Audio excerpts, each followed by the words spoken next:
Hi friends, welcome to அடடா kitchen. நான் இன்றைக்கி என்ன பார்க்க போகிறோன்னா, நம்ம பிச்சு போட்ட சிக்கன் எப்படி செய்கிறதுன்னு தான் பார்க்க போகிறோம். அதுக்கு ஒரு 1/4 கிலோ சிக்கன் அளவு எடுத்துக்கோங்க. கொஞ்சம் மஞ்சத்தூள், கொஞ்சம் இஞ்சி பூண்டு பேஸ்ட்டு சேர்த்து 1 டம்ளர் தண்ணி ஊற்றி கொஞ்சம் வேக வச்சுக்கோங்க. இது கொஞ்சம் நேரம் வெந்ததுக்கப்புறம் இதுக்கு என்னென்ன மசாலாலாம் சேர்க்கலான்னு சொல்லிட்டு பார்க்கலாம். முதல்ல சிக்கன் நல்லா வெந்துடட்டும். அப்படியே இதில் கொஞ்சம் உப்பு சேர்த்துக்கலாம். சேர்த்து நல்லா கிளறி விட்டுட்டு இது வெந்ததுக்கப்புறம் டக்குன்னு செஞ்சிடலாம். டேஸ்ட்டாக இருக்கும். இப்போ நம்ம பிச்சு போட்ட சிக்கன் நல்லா வெந்துருச்சு. இந்த ஸ்டேஜில் நம்ம ஆஃப் பண்ணிடலாம். இப்போது பிச்சு போட்ட சிக்கனுக்கு என்னென்ன தாளிக்கலாம்னு சொல்லிட்டு பார்க்கலாம்.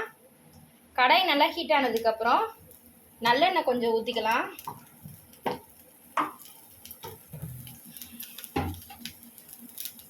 இப்போ சிக்கனுக்கு தேவையான எண்ணெய் ஊற்றிக்கலாம். நல்லெண்ணெய் ஊற்றிக்கோங்க, இன்னும் டேஸ்ட்டாக இருக்கும். நல்லெண்ணெய் இல்லாட்டா தேங்காய் எண்ணெய் ஊற்றினாலும் இன்னும் டேஸ்ட்டாக இருக்கும். தேங்காய் எண்ணெய் பிடிக்காதவங்க நல்லெண்ணெய் ஊற்றிக்கோங்க. நல்லெண்ணெயும் பிடிக்கலையா, நார்மல் எண்ணெய் எப்பயும் போல் சமையலுக்கு எப்பயும் யூஸ் பண்ணுற எண்ணெயை கூட நீங்கள் சேர்த்துக்கலாம். இதுக்கப்புறம் இதில் பட்டை மட்டும் சேர்த்துக்கலாம். பட்டை சேர்த்தாச்சு. இப்போ வெங்காயம், பச்சை மிளகா, கருவேப்பிலை சேர்த்துக்கலாம். நல்லா வெங்காயம் வெந்துட்டு இருக்கும் போது ஆல்ரெடி நம்ம சிக்கனில் உப்பு போட்டிருக்கோம். அதனால் இதில் உப்பு கொஞ்சம் கம்மியாகவே சேர்த்துக்கலாம்.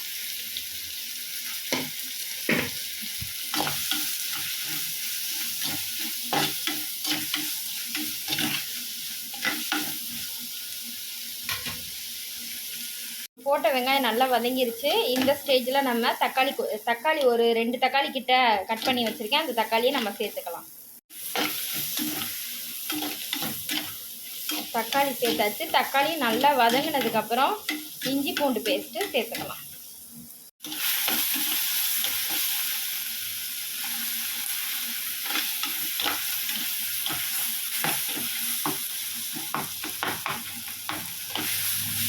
நல்லா தக்காளி வெந்துக்கிட்டு இருக்கும்போது கொஞ்சம் மஞ்சள் தூள் சேர்த்துக்கலாம்.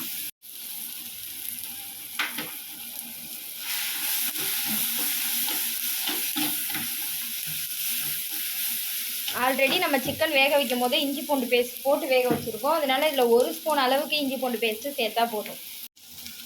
இஞ்சி பூண்டு பேஸ்ட்டு நல்லா வதக்கி விட்டுக்கலாம்.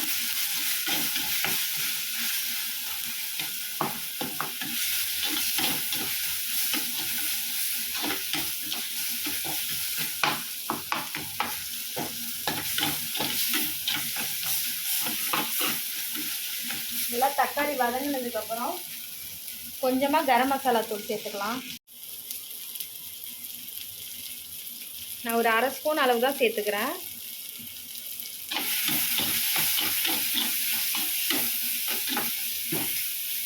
அது ஜஸ்ட் ஒரு வாசத்துக்காக தான் கரம் மசாலா தூள் சேர்த்துக்கிறோம். அதனால் ஒரு 1/2 ஸ்பூன் அளவு சேர்த்துக்கிட்டால் போதும். நம்ம சிக்கனை பிச்சு போட்டு எடுத்தாச்சு. இப்போ இந்த சிக்கனை நம்ம ரெடி பண்ணிக்கிட்டு இருக்கிற மசாலாவில் சேர்த்துக்கலாம்.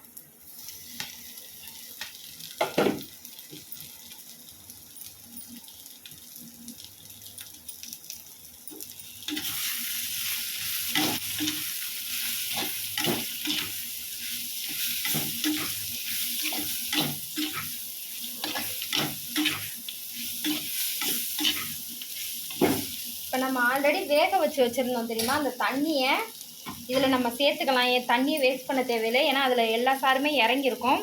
அந்த தண்ணியை ஊற்றி அந்த தண்ணி நல்லா வத்துற அளவுக்கு இந்த சிக்கனை அப்படியே விட்டுடலாம்.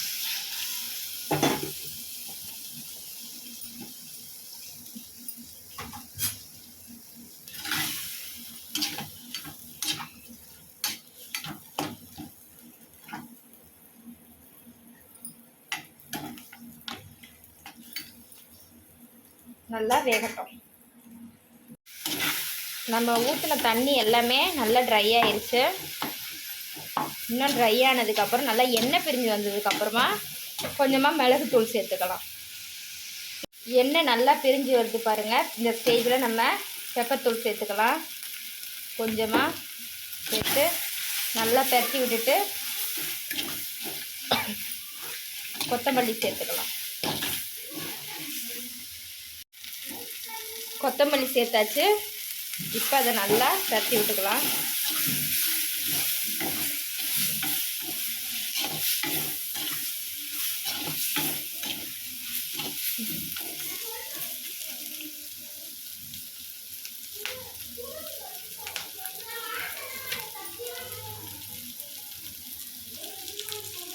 நம்மளோட சிக்கன் ரெடி ஆயிடுச்சு.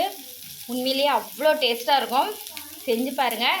டேஸ்ட் எப்படி இருக்குன்னு மறக்காமல் கமெண்ட் பண்ணுங்கள். நம்ம சேனலுக்கு ஒரு லைக் பண்ணுங்கள். நம்ம ரெடி பண்ண பிச்சு போட்ட சிக்கன் ரெடி ஆயிடுச்சு.